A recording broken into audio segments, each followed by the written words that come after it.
ये है CCN digital और आप देख रहे हैं CCN मंडला।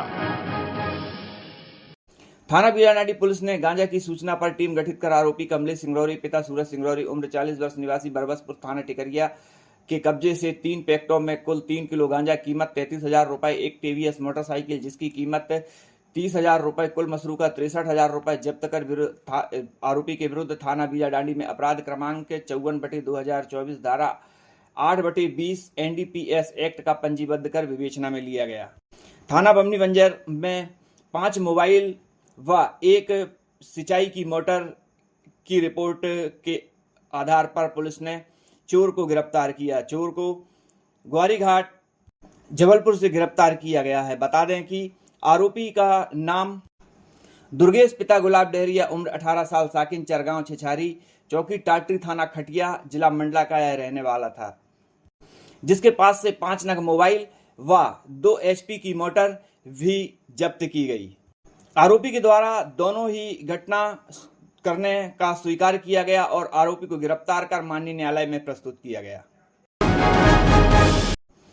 कुर्मी क्षेत्रीय समाज विकास परिषद जिला मंडला के बैनर तले जिला सर्व पटेल कुर्मी समाज विकास परिषद द्वारा सरदार पटेल मंगल भवन में निःशुल्क स्वास्थ्य शिविर का आयोजन किया गया, जहां जबलपुर के हृदय रोग, अस्थि रोग, महिला रोग, शिशु रोग व अन्य रोगों के विशेषज्ञ डॉक्टर पहुंचे, जिन्होंने बड़ी संख्या में आए बीमार लोगों का इलाज किया व निःशुल्क दवा भी वितरित की गई। शिविर में सबसे अधिक हृदय रोग व महिला रोगी पहुंचे, जिन्हें विशेषज्ञ डॉक्टरों के द्वारा जांच द्वारा उपचार व स्वस्थ रहने की उचित मार्गदर्शन भी दिया गया। वहीं निःशुल्क दवा भी वितरित की गई है। बता दें कि शिविर में एक बच्चा भी कटरा हॉस्पिटल से पहुंचा, जिसके परिजनों ने बताया कि बच्चे को सांस लेने में परेशानी हो रही थी, जिसे कटरा हॉस्पिटल में भर्ती कराया गया, परंतु बच्चे को परेशानी दूर नहीं हुई, जिसे शिविर में लाया गया। विशेषज्ञ डॉक्टर द्वारा बच्चे की जांच उपरांत परिजनों को उचित सलाह दी गई। शिविर में आए डॉक्टरों का सामाजिक लोगों के द्वारा सम्मान भी किया गया। ये बच्चा अनुराग है, 11 साल का बच्चा है, सिकल सेल है जी। सिकलिंग अपने मंडलम बहुत कॉमन है। इसमें ब्लड की जो कर्णिकाएं होती हैं वो हंसिए के आकार की हो जाती हैं जी। इस वजह से ब्लड का फ्लो सही होता नहीं है जी। और गर्मी के समय में पानी जब शरीर के अंदर सूख जाता है तो इनको शरीर में दर्द चालू हो जाता है जी। तो दर्द होता है और इतना तेज दर्द होता है कि किसी भी पेन किलर से या इंजेक्शन से ठीक नहीं होता, तो इसको हॉस्पिटलाइज करना पड़ता है, बॉटलें लगानी पड़ती हैं और बेसिकली क्या है इसमें इन्फेक्शन हो जाने की वजह से बच्चे की हालत ये दिख रही है, जिसमें ऑक्सीजन लेवल कम है ऑक्सीजन सपोर्ट पे। तो हमारा प्रयास ये है कि इसको कुछ एंटीबायोटिक वगैरह दिए जाए और साथ में जो पानी अंदर फेफड़ों में पेट में इसको सुखाने के इंजेक्शन, तो इससे बच्चों को रिकवरी आएगी। तो इनका प्लान था जबलपुर ले जाने का, पर आज हम बोल रहे हैं कि अपन मंडला में रख करके इनको कोशिश करते हैं ठीक करने। जी डॉक्टर साहब, आपने ये सुविधा तो दी इनको कि आज ये यानी परेशान होकर जबलपुर जा रहे थे, चूंकि आपने इन्हें रोका, और तो बच्चे मैंने कब तक ठीक हो पाएगा? बच्चे को कम से कम 3 से 4 दिन लगेगा। 4 दिन, चूंकि सिकल सेल की आपने प्रॉब्लम बताई, आगे जाके बच्चे को फिर प्रॉब्लम होगी फिर? जी, सिकल सेल कभी ट्रीटेबल नहीं, ट्रीट कभी नहीं हो सकता जी। ना, सिकल सेल में सिर्फ परहेज होता है, उसकी ना कोई दवाई आती ना कुछ भी नहीं आती जी। तो सब कुछ उसका गवर्नमेंट भी आपकी इस सिकलिंग पे बहुत मेहनत भी कर रही है जी। पर जब एक बार ब्लड में ऐसे कण आ जाए तो वो कभी साफ नहीं हो पाएंगे। वैसे भी डॉक्टर साहब बताते हैं कि मंडला जिले में जो एक विशेष जाति है उस पर सिकल सेल ज़्यादा पाए जा रहे हैं और एक यही कारण है कि यह फैलते चला जा रहा है। बेसिकली आप जाति की बात करिए, अब ये जो लड़का अपने क्षेत्र का है अपने ही वो, इसके बेसिकली जाति प्रजाति में तो मिलता ही है, लेकिन उसके साथ साथ एक जो पानी है आपका उस पे भी, मिट्टी पे भी है ये सारी चीज़ें जी। तो जाति तो एक्सीडेंटल कि यहाँ पे ज़्यादा आदिवासी जाति है इसलिए जाति जैसे कि क्षेत्र पे जी। वैसे डॉक्टर साहब आज स्वास्थ्य शिविर का आयोजन हुआ जहाँ पे आपने अपनी सेवाएं दी हैं, ये बहुत बड़ी बात होती है कि एक हार्ट के डॉक्टर आए और सेवाएं दें। तो सबसे अधिक आपने यहाँ पे क्या प्रॉब्लम समझ में आई? सबसे अधिक आपके क्षेत्र में ब्लड प्रेशर और डायबिटीज़, जो कि हर जगह कॉमन है जी, जो उसके मरीज हैं, और बेसिकली सारे बातें हुई हैं कि लाइफ स्टाइल मॉडिफिकेशन की कैसे रहना है, क्या करना है। दवाई से ज़्यादा आपको अपने को स्ट्रेस फ्री जी और एक्सरसाइज और खाना, जो कि अपन पुराने समय में खाना खाते थे आज वही चालू कर दें तो शायद इन सब चीज़ों से बच जाए। डॉक्टर साहब, जैसे कि आपने सिकल सेल बताया है, हार्ट के लिए क्या सावधानियाँ बरतनी चाहिए? हार्ट के लिए डाइट, स्ट्रेस। डाइट मतलब कि आपको, अभी मैं जैसे बोला कि जैसे पुराने समय में खाना खाते तो सिंपल सादा जीवन, यदि उस पद्धति पे आप चले जाएंगे तो ये सारी चीज़ों की कोई जरूरत नहीं। थैंक यू डॉक्टर साहब। मेरी बात बहुत साफ से हुई थी तो उन्होंने बोला बोल दूंगा आपको। हाथ नीचे करो, बिल्कुल हाथ नीचे कर लो बच्चा। क्या हो गया? सांस लेने में दिक्कत है?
हमारे जिले के एक ऐसे शब्दों के जादूगर जिनके शब्द जो है नहीं हमारे बहुत बड़े हैं, प्रधानमंत्री राष्ट्रपति सब।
सर, आज पटेल भवन में स्वास्थ्य शिविर का आयोजन किया गया, क्या उद्देश्य रहा है और सबसे ज़्यादा किस बीमारी के मरीज रहे हैं, हितग्राही रहे हैं? आज जिला कुर्मी विकास संगठन मंडला के द्वारा निःशुल्क स्वास्थ्य शिविर लगाया गया था, जिसमें हार्ट से संबंधित महिला चिकित्सक, अस्थि रोग विशेषज्ञ और शिशु रोग विशेषज्ञ डॉक्टर उपस्थित हुए थे, जिनके द्वारा जो है निःशुल्क चिकित्सा की गई है। इसमें देखने को ये आया है कि हार्ट से संबंधित मरीज ज़्यादा उपस्थित हुए हैं और महिला रोग से संबंधित जो है महिलाएं बहुत उपस्थित रही हैं, जिनका निःशुल्क चिकित्सा की गई है। सर, ऐसी कौन कौन सी बीमारियां रही हैं जिसके लिए आज पटेल समाज को पटेल भवन में स्वास्थ्य शिविर का आयोजन करना पड़ा और आज समाज चिंतित रहा? आज हमने ये सोचा बैठ करके कि समाज में जो है दिनों दिन बीमारियां फैल रही हैं और हार्ट से संबंधित मरीज ज़्यादा आ रहे हैं। इस चीज़ को सोचते हुए कुर्मी विकास संगठन ये निर्णय लिया कि जबलपुर की टीम को यहाँ बुलाया जाए और लोगों का निःशुल्क इलाज कराया जाए। सर, जैसा कि कार्डियोलॉजिस्ट आए हुए थे, उनके द्वारा क्या मार्गदर्शन दिया गया? नहीं, उनके द्वारा चिकित्सा की गई है और जो गंभीर बीमारी से पीड़ित हैं उनको उन्होंने जो है कार्ड वगैरह दिया है और उनका भी इलाज वो जबलपुर में जो है जितनी सुविधा उनसे उपलब्ध हो सकेगी वो करने का प्रयास करेंगे। जी, तो प्राथमिक चिकित्सा सर यहीं पे की गई? हाँ, यहीं पर प्राथमिक चिकित्सा की गई है और अभी देखने को ये आ रहा है कि कटरा से एक मरीज जो सीरियस हालत में है उसको भी लाया जा रहा है, जिसका इलाज भी डॉक्टर साहब यहीं पर सभी लोगों के सामने करेंगे। जी, तो सर ये माने कि लाभ पटेल समाज को आज स्वास्थ्य शिविर के उससे मिला? हाँ, कुर्मी विकास संगठन के द्वारा जो है ये प्रयास किया गया है और आगामी भी ये रणनीति हम बनाएंगे कि जिले भर में हम ये शिविर लगाएं और निःशुल्क चिकित्सा करवाएं। तो ये शिविर यानी सबके लिए रहेगा? हाँ, सभी के लिए। अन्य कुर्मी समाज संगठन मात्र आयोजक रहा है, बाकी सभी समाज के लोगों का इलाज यहाँ पे किया गया है। Thank you sir. Sir, Patel Mangal Bhavan में आज स्वास्थ्य शिविर का आयोजन किया गया था, क्या इसका उद्देश्य रहा है और क्या लाभ दिया गया है आज हितग्राहियों को? सर, प्रथम तो मैं आपका तहे दिल से स्वागत करता हूं कि आपने हमें तवज्जो दिया, यहाँ तक पधारे, उसके लिए मैं आपका तहे दिल से उन्हें स्वागत करता हूँ। आज का जो शिविर आयोजित है, हमारा ध्येय है कि मानव सेवा ही माधव सेवा कहलाती है। इसी उद्देश्य को लेके हम लगातार देखते आ रहे हैं कि गरीब अंचल के दूर अंचल के लोग जो अति गरीब हैं, पिछड़े हैं या जिनमें अवेयरनेस नहीं है, जो दूर तक है, जबलपुर तक है, जिनकी पहुंच नहीं है, वो लोग इलाज के या उचित ट्रीटमेंट के अभाव में असमय काल के गाल में समझ आते हैं। उन्हीं सब उद्देश्य को लेकर आज हमने यहाँ पे एक मेगा शिविर, जिसमें जबलपुर से डॉक्टर पुष्पराज पटेल जो हार्ट के विशेषज्ञ माने जाते हैं, उनको, साथ में हड्डी रोग विशेषज्ञ, जनरल फिजिशियन, फेफड़े रोग विशेषज्ञ, कैंसर रोग विशेषज्ञ, स्त्री रोग विशेषज्ञ इत्यादि चिकित्सकों को बुलाकर यहाँ सभी लोगों को निःशुल्क इलाज की सुविधा मुहैया करवा रहे हैं। इस उद्देश्य को लेकर कि ये गरीब कम से कम अपना उचित इलाज और उचित मार्गदर्शन प्राप्त कर अपना स्वास्थ्य लाभ ले सकें। धन्यवाद सर। बहन जी, ये आपका बेटा है, क्या दिक्कत है इनको? इसको सांस लेने में प्रॉब्लम हो रही है। तो डॉक्टरों ने इसके पहले दिखाए होंगे आपने? हमने कटरा में दिखाया था जी। तो वहाँ से क्या मार्गदर्शन मिला आपको? अब वो तो बोल रहे थे कि जबलपुर लेके जाओ जी। यहाँ कैसे पहुँचे आप? अब हमको पता चला कि यहाँ पे शिविर लगा है जी, इस वजह से यहाँ पे फिर लेके आए हैं जी। चूँकि यहाँ पे कार्डियोलॉजिस्ट हैं, जबलपुर से डॉक्टर भी हैं, तो इसका लाभ अभी दिखा दिया आपने? जी दिखा दिए जी। अब वो सर बताएंगे जी। अभी तक तो कुछ बताया नहीं, उधर बता रहे हैं जी। क्या नाम बेटे का? अनुराग ठाकुर। शुभकामनाएं ढेर सारी, इन्फेक्शन को ठीक हो जाए, है ना। बस हम पूरे समाज की ओर से, जितने भी लोग यहाँ पे हैं, है ना, सबकी ओर से प्रेयर करते हैं। लोकसभा निर्वाचन 2024 को लेकर आदर्श आचार संहिता प्रभावशील होते ही मंडला पुलिस व जिले के समस्त पुलिस थानों में प्रशासनिक अधिकारियों के साथ अपने अपने थानों के मुख्य कस्बे शहर में फ्लैग मार्च निकाला गया। निकाले गए फ्लैग मार्च में पुलिस अनुविभागों के अनुविभागीय अधिकारी, पुलिस द्वारा थाना प्रभारी व थानों के उपलब्ध अधिकाधिक बल शामिल रहा है। पुलिस द्वारा फ्लैग मार्च में आदर्श आचार संहिता एवं धारा 144 के आदेशों का 100% पालन कराने की अपील की गई। चुनाव निष्पक्ष एवं निर्भीक मतदान शांतिपूर्वक सौहार्द एवं वातावरण के साथ संपन्न कराए जाने हेतु आचार संहिता लगते ही मंडला कोतवाली व जिले के समस्त थाना क्षेत्र, कस्बों में, देहात क्षेत्र में मंडला पुलिस द्वारा अधिकाधिक पुलिस बल के साथ फ्लैग मार्च निकाला गया है। वहीं सीआरपीएफ जवानों के द्वारा भी अपने अधिकारी कमांडर के साथ फ्लैग मार्च निकाला गया।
जैसा कि सभी को मालूम है, आज से आदर्श आचार संहिता लागू हो गई है और निकट भविष्य में चुनाव होने जा रहे हैं। चुनाव के मद्देनज़र क्षेत्र में शांति व्यवस्था कायम रखने के लिए, निर्विघ्न और निष्पक्ष चुनाव संपन्न कराने के लिए आज मंडला पुलिस ने यहाँ पर फ्लैग मार्च निकाला है, ताकि जनता के बीच में विश्वास पैदा हो सके और भय मुक्त वातावरण बन सके।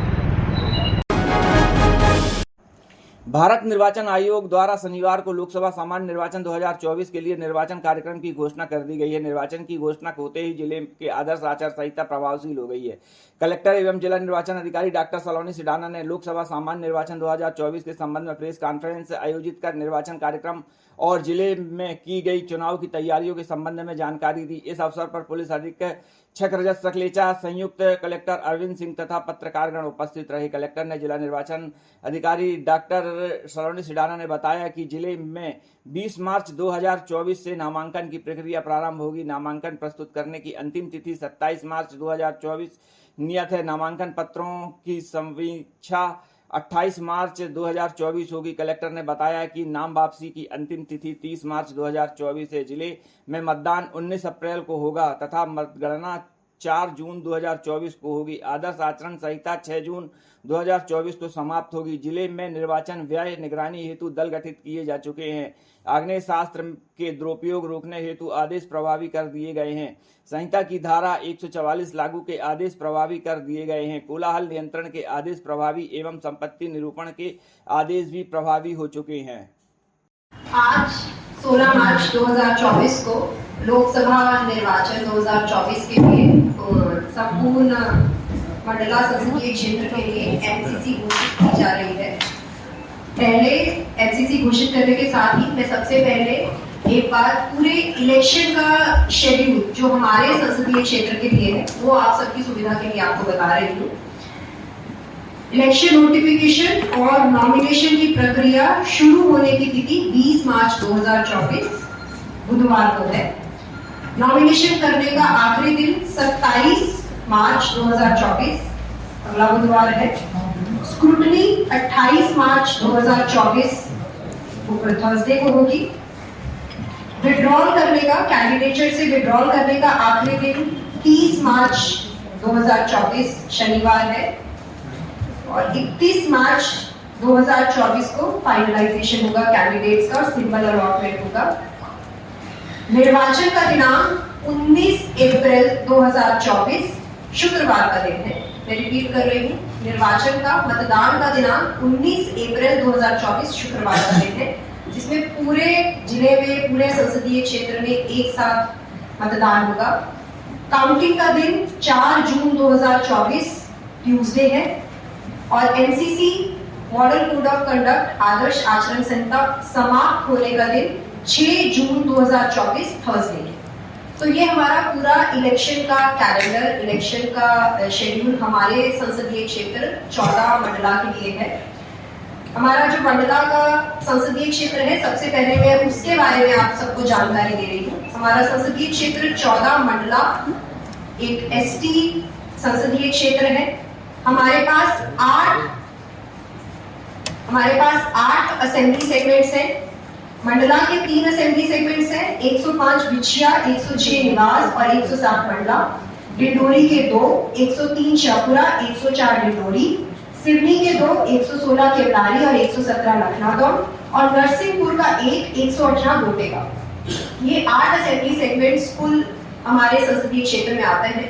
इन 8 असेंबली सेगमेंट्स के लिए हर जगह एक एआरओ वहां पर नियुक्त है। अगर मैं मतदान केंद्रों की बात करूं तो हमारे पूरे संसदीय क्षेत्र में कुल 2614 मतदान केंद्र हैं।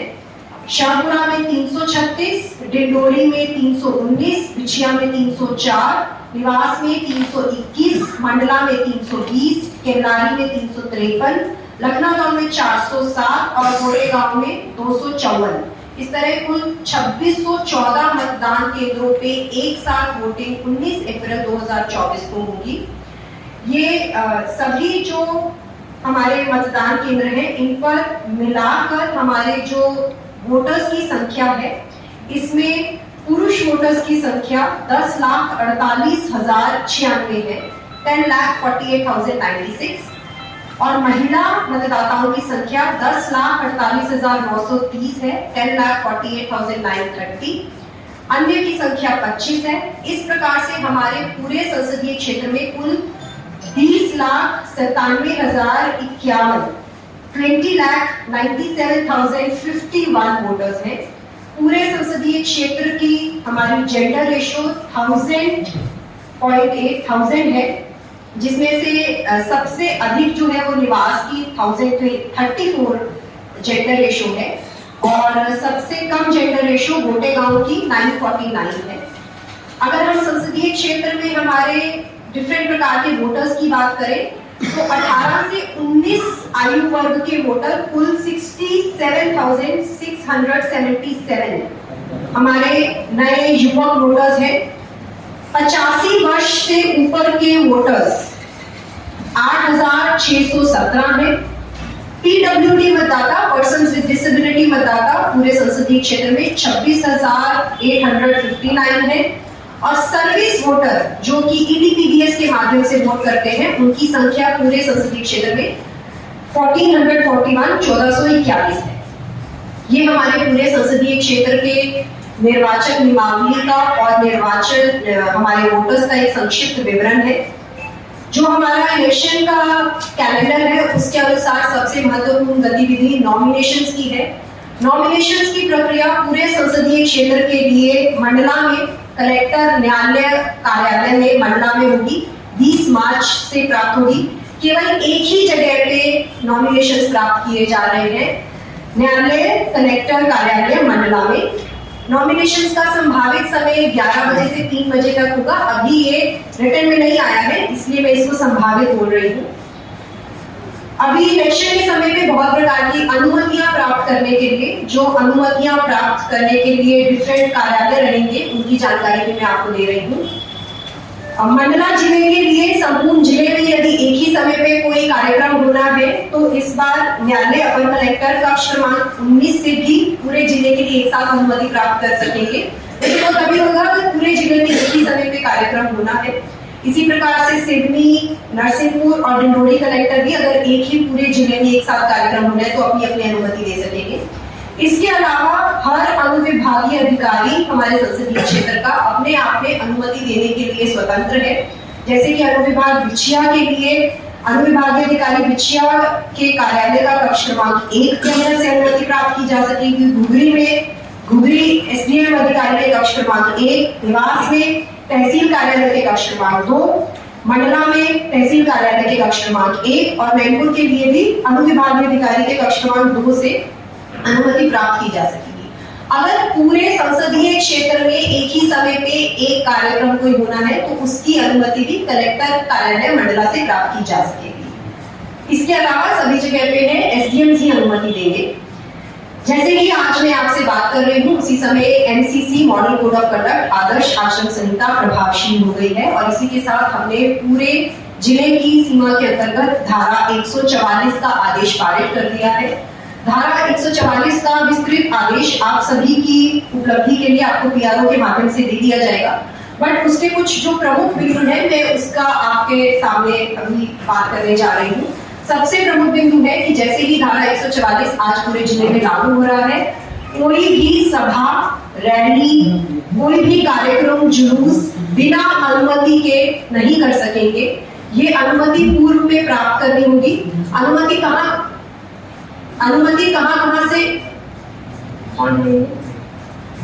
कहाँ से प्राप्त की जा सकेगी इसकी जानकारी मैंने आपको दे दी है। बिना अनुमति के यदि कोई भी रैली, जुलूस, राजनीतिक कार्यक्रम होगा तो भारतीय दंड संहिता की धारा 188 188 के अंतर्गत कार्रवाई की जा सकेगी। इसी के साथ आज ही हम सभी शासकीय एवं सार्वजनिक संपत्ति पर संपत्ति विरूपण का कार्य भी करने जा रहे हैं।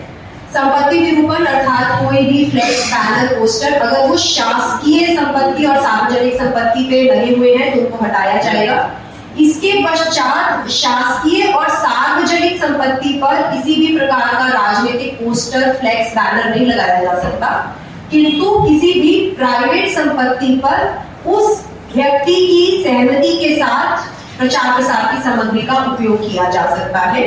अगर शासकीय संपत्ति पर लगाया जाएगा तो फिर धारा 188 के अंतर्गत कार्रवाई की जाएगी और संपत्ति विरूपण निवारण अधिनियम 1994 की धारा 3 के अंतर्गत भी कार्रवाई की जाएगी। एक और महत्वपूर्ण चीज जो इन इफेक्ट आ जाती है वो है हमारा मध्य प्रदेश कोलाहल नियंत्रण अधिनियम 1985 की धारा 4, 5, 6, 7 और ध्वनि प्रदूषण नियम 2000 की अंतर्गत 10 बजे के बाद किसी भी प्रकार के ध्वनि विस्तारक यंत्र के यूज करने की अनुमति नहीं होगी।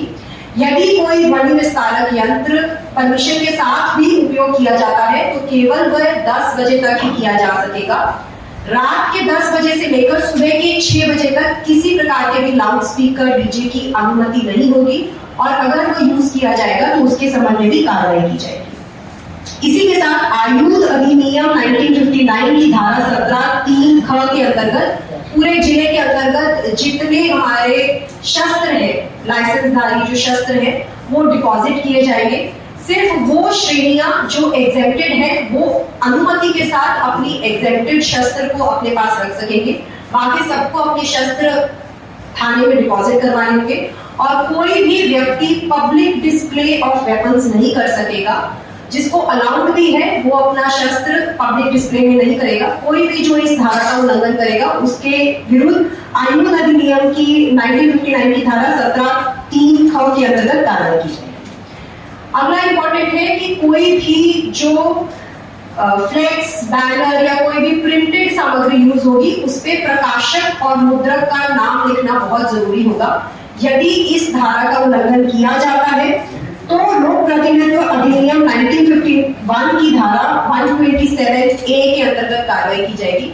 इसमें जितनी जिम्मेदारी संबंधित राजनीतिक व्यक्ति की है उतनी ही जिम्मेदारी मुद्रक एवं प्रकाशक की भी है कि उनके पास कोई भी राजनीतिक सामग्री अगर प्रिंट करने के लिए आ रही है उनको ये मेक श्योर करना है कि मुद्रक और प्रकाशक का नाम उस सामग्री के ऊपर जरूर लिखा जाए और उसकी एक कॉपी निर्वाचन कार्यालय में भी जमा की जाए। आज से ही जो हमारा इलेक्ट्रॉनिक मीडिया के अंतर्गत समस्त प्रकार के एडवर्टाइजमेंट आते हैं, राजनीतिक एडवर्टाइजमेंट, उनका प्री सर्टिफिकेशन करवाना अनिवार्य है। प्री सर्टिफिकेशन के लिए हमारी एमसी की टीम जिला पंचायत कार्यालय में बैठेगी, जिसको राजस्व की तरफ से जॉइंट कलेक्टर अरविंद और साथ में हमारे पीआरओ और साथ में हमारे अन्य अधिकारी हेड करेंगे। इस एमसी टीम के दो कार्य होंगे। एक, कोई भी इलेक्ट्रॉनिक मीडिया का राजनीतिक किस्म का एडवर्टाइजमेंट बिना प्री सर्टिफिकेशन के अगर जारी होगा तो उसके विरुद्ध कार्रवाई की जाएगी। साथ ही अगर कोई भी ऐसी हमें जानकारी एमसी टीम के माध्यम से लगती है कि कोई भी एडवर्टाइजमेंट जिसमें एमसीसी का उल्लंघन किया जा रहा है, अर्थात कहीं पे भी धर्म की बात की जा रही है, जाति की बात की जा रही है, देश के डिफेंस सिस्टम की बात की जा रही है, जुडिशरी की बात की जा रही है या किसी के बहुत ही निजी व्यक्ति के जीवन के बारे में टिप्पणी की जा रही है तो उसके अंतर्गत भी कार्रवाई की जाएगी। ये कार्रवाई जो संबंधित राजनीतिक व्यक्ति के साथ साथ संबंधित मीडिया कर्मी पर भी हो सकती है, इसके लिए सब सचेत रहे। फेक न्यूज के माध्यम से जो फेक न्यूज स्प्रेड की जाती है, इसके बारे में आप सबने अगर इस बार इलेक्शन कमीशन की प्रेस कॉन्फ्रेंस सुनी है तो बहुत ज्यादा स्ट्रिक्ट है।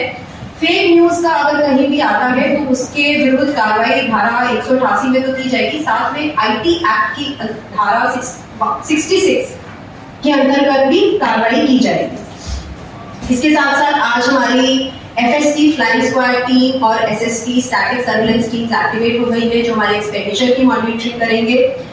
जहां पे भी हमारे कुछ ऐसी राशि मिलेगी या ऐसी कोई सामग्री मिलेगी जो इलेक्शन को प्रभावित करने के लिए मसल मनी पावर का यूज किया जा रहा है तो उसके संबंध में भी कार्रवाई की जाएगी। सभी से आपके माध्यम से ये भी आग्रह किया जाता है कि इस समय कैश ट्रांजैक्शन की अनुमति केवल 50,000 तक की है। Cash transaction in the sense कि कैश लेकर जाने की अनुमति 50,000 तक की है। किसी भी गाड़ी में अगर 50,000 से ऊपर का कैश मिलता है तो वो प्रथम दृष्टया संदिग्ध श्रेणी में आ जाता है, इसलिए बैंक्स को इसकी छूट है विद परमिशन। बाकी लोगों से भी आग्रह रहेगा कि इस समय पे अगर उनको कैश लेकर जाना है तो 50,000 से कम का लेकर जाए। लेकिन फिर भी अगर किसी की कोई जब्ती होती है तो उसके पास अपील करने का भी प्रावधान है। जब्ती के विरुद्ध, किसी भी प्रकार की जब्ती के विरुद्ध जो अपील है वो डिस्ट्रिक्ट ग्रीवेंस रिड्रेसल कमेटी जिसमें कि सीओ जिला पंचायत, हमारे एक्सपेंडिचर के नोडल और ट्रेजरी ऑफिसर है, उनके पास अपील करने का भी प्रावधान रहेगा।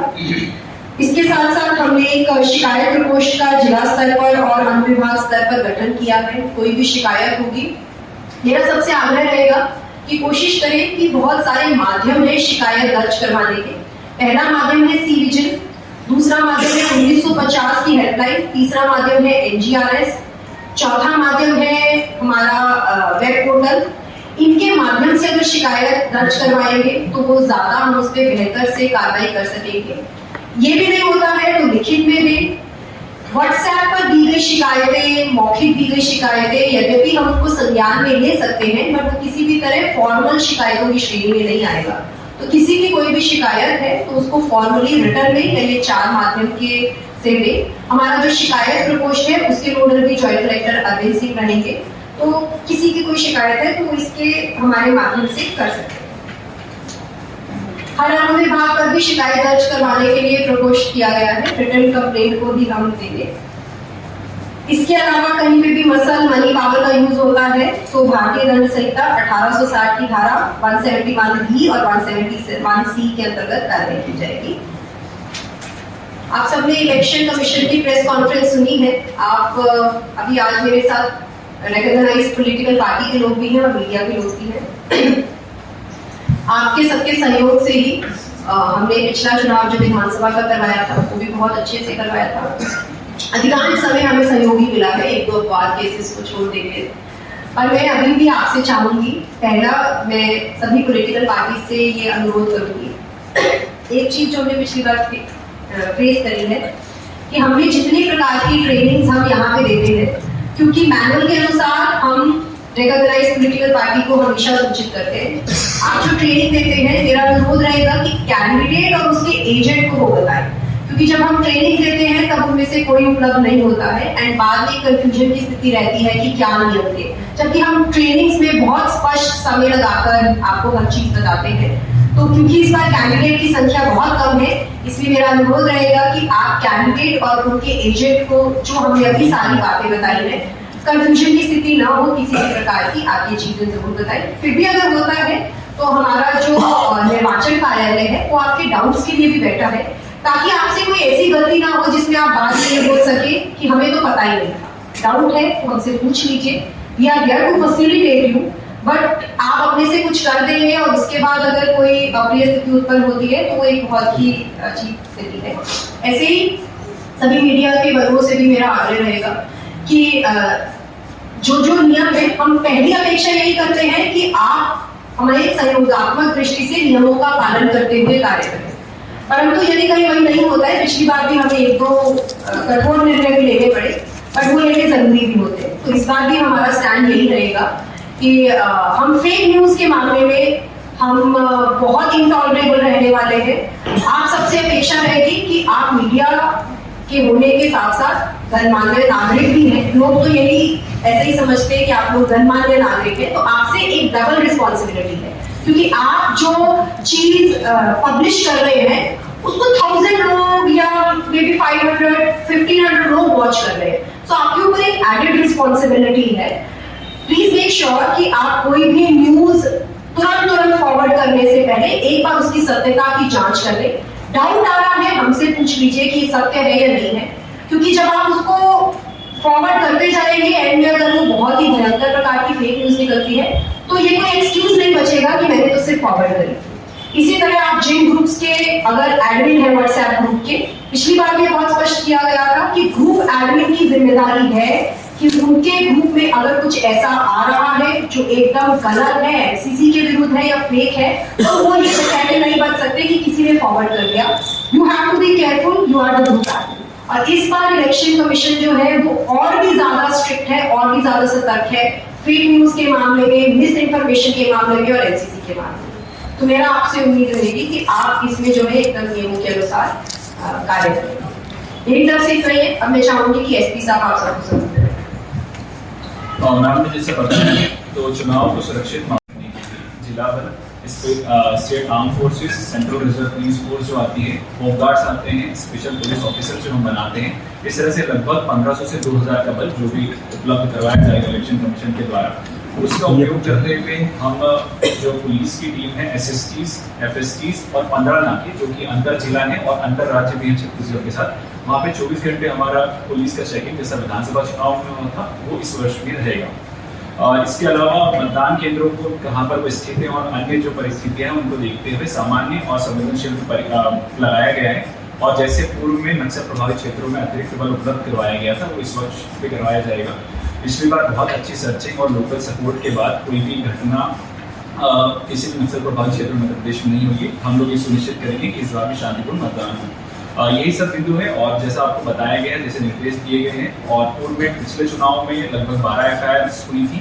लोगों को बार बार बताने के पश्चात भी समझाइश देने का हमारा पहले प्रयास रहता है, लेकिन जब लोग नहीं मानते हैं तो जो लीगल कानून है, जो प्रावधान है, अलग अलग एक्ट्स हैं, उसमें कार्रवाई की जाएगी।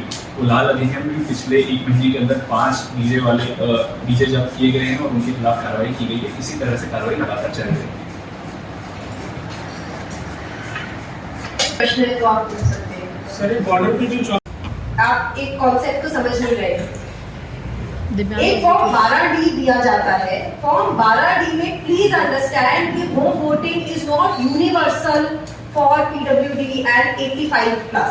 पहली बात तो इस बार ये एक बड़ा चेंज है कि अब 80+ नहीं 85+ है। और दूसरा PWD, आपको कॉन्सेप्ट समझना होगा।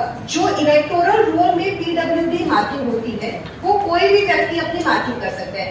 आज मान लीजिए कोई महिला अभी सिर्फ एक्सीडेंट हुआ था और वो चलने में असमर्थ है, वो अपने आप को PWD मार्क कर सकती है। लेकिन होम वोटिंग के लिए केवल वो PWD एलिजिबल होंगे एक जो पहली बार 12D में ये ऑप्शन टिक करेंगे कि हमको घर से ही वोटिंग करनी है। जो पिछली बार एक केस आया था मंडला का, यद्यपि उसमें दिव्यांगता की वृद्ध थे, लेकिन उन्होंने सर्टिफिकेट में बहुत क्लियरली टिक किया था कि मैं मतदान के लिए। अब उस समय आप ये नहीं बोल सकते कि मुझे पता नहीं था, मैं साक्षर नहीं थे। ये सब चीजें नियम दायरे कानून के बाहर थे। आप साक्षर नहीं थे, ये नियम के आड़े नहीं आ सकता है। तो पहली चीज है फॉर्म 12D में उनको बहुत क्लियरली ये देना होगा कि हम घर पे ही वोटिंग करवाना चाहते हैं। उसके साथ साथ उनको अपना PWD का 40% अबव डिसेबिलिटी का सर्टिफिकेट देना ही होगा। अगर वो ये बोलेंगे कि नहीं हमारी डिसेबिलिटी 30% है, हमारे पास अभी सर्टिफिकेट है नहीं, हमारे पास इसकी फोटोकॉपी नहीं है, आप व्हाट्सएप पर ले जाएं, ये सब चीजें मान्य नहीं की जा सकती हैं। इसके लिए हम इस बार भी, और मुझे ये बताते हुए खुशी है कि अधिकांश लोगों ने इसलिए नहीं ऑप्ट किया था क्योंकि वो इस लोकतंत्र के फेस्टिवल में शामिल होना चाहते थे। क्योंकि एक पोलिंग बूथ पर जाकर वोट करना वो अपने आप में एक अलग मजा होता है, क्योंकि होम वोटिंग पे वोटिंग परसेंटेज में भी नहीं आती है। तो इस वजह से बहुत सारे लोगों ने पोलिंग बूथ ही ऑप्ट किया था। इस बार भी ये सुविधा रहेगी। 20 मार्च को जैसे ही नॉमिनेशन स्टार्ट होगा तब से BLO के पास ये फॉर्म डी अवेलेबल रहेंगे। BLO के पास फॉर्म डी जो इच्छुक है वो बहुत clearly with their relevant certificate दे सकते हैं कि हम होम वोटिंग करवाना चाहते हैं। लेकिन इसकी अवधि जो है वो केवल 20 मार्च से लेकर 25 मार्च है। 20 मार्च से पहले अगर कोई देगा और 25 मार्च के बाद देगा तो वो भी मान्य नहीं। तो इसमें ये बहुत क्लियर है। आपके माध्यम से मैं संदेश भी देना चाहूंगी, बिना PWD सर्टिफिकेट के, बिना क्लियर कट फॉर्म के और समय अवधि से बाहर दिया गया फॉर्म मान्य नहीं। मतदाता सूची में नाम जोड़ने के लिए फॉर्म जो है 18 मार्च उसकी लास्ट डेट रहेगी, क्योंकि 28 मार्च को नॉमिनेशन का आखिरी दिन है। आज दिनांक से कोई भी नाम काटा नहीं जा सकेगा। मतलब जो फॉर्म्स हैं उनको हम डिस्पोज करेंगे अगले दिन में, लेकिन आज इस समय से अब फॉर्म 7 नहीं एक्सेप्ट होगा। फॉर्म 6 और 8 18 मार्च के बाद कोई नया फॉर्म एक्सेप्ट नहीं होगा। 18 मार्च तक जिनके फॉर्म आ जाएंगे उनके फॉर्म हम डिस्पोज करेंगे और उन्हीं के नाम जुड़ेंगे। उसके बाद जो नाम रह जाएंगे वो नहीं होंगे। हाँ, काउंटिंग का भी बता सकती हूँ मैं। काउंटिंग सबकी अपने अपने क्षेत्र में होगी। सिर्फ पोस्टल बैलेट की काउंटिंग जो पूरे संसदीय क्षेत्र की है वो मंडला में होगी। बाकी सब लोग जो है अपने अपने डिस्ट्रिक्ट में काउंटिंग करेंगे। रिजल्ट हम आपको साथ साथ देते जाएंगे, पर पोस्टल बैलेट जो है वो सिर्फ मंडला में काउंटिंग